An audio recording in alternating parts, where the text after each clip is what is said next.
Senior politician বলে গেলেন যে আমরা ঈশান কোণে ম্যাগ দেখছি।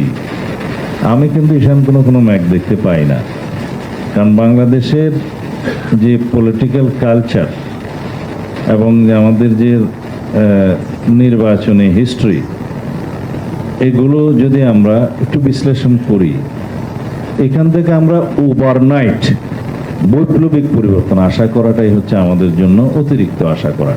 প্রত্যেকেই তর্ক বিতর্ক করেছেন, অনেকে অম্লমধুর বিতর্ক করেছেন, পরস্পর আমরা ভিন্নমত পোষণ করেছি, কিন্তু কখনো সৌহার্দ্যপূর্ণ বা হৃদ্যতাপূর্ণ পরিবেশ বিঘ্ন হয়নি।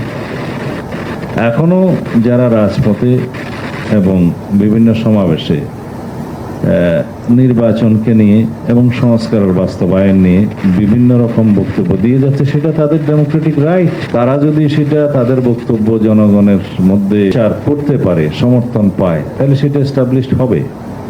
এবং সেটা এস্টাবলিশড হওয়ার তো একটা বৈধ পন্থাই হচ্ছে এটা গণতান্ত্রিক পদ্ধতিতে সুষ্ঠু নির্বাচন। এখন সেটার বাইরে এসে যদি এক্সট্রা ইলেকট্রাল প্রসেস অথবা এক্সট্রা কনস্টিটিউশনাল প্রসেস বা অর্ডারের কথা বলে, তাহলে যেই ব্যাড প্রেসিডেন্ট অথবা ইনস্ট্যান্স সৃষ্টি হবে, সেটা যদি ভবিষ্যতে ফলোড হওয়ার মতো কোনো প্রেসিডেন্ট সৃষ্টি হয়, তাহলে যেটা হবে যে ভবিষ্যতে আর সাংবিধানিক ব্যবস্থা অক্ষুণ্ণ থাকবে না। 2 বছর হোক 5 বছর পরে সেটা এক্সট্রা কনস্টিটিউশনাল অর্ডার স্থাপন করার জন্য দাবি উঠতেই থাকবে। তো সুতরাং রাষ্ট্রকে আমরা একটা ট্র্যাকের মধ্যে ওঠাতে পেরেছি অনেক রক্তদানের মধ্য দিয়ে। সেটাকে আমরা ডিউলি একটা কনস্টিটিউশনাল লিগ্যাল প্রসেসের মধ্যে নিয়ে যাই। গণ অভ্যুত্থান 2024-এর গণ অভ্যুত্থানের অভিপ্রায় কোনটা?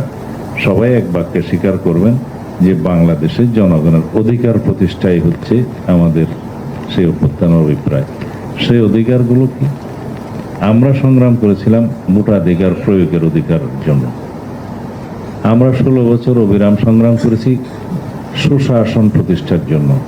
গণতান্ত্রিক প্রতিষ্ঠানগুলো সঠিকভাবে কার্যকর হবে সেই অধিকারের জন্য, সাংবিধানিক অধিকার প্রতিষ্ঠার জন্য।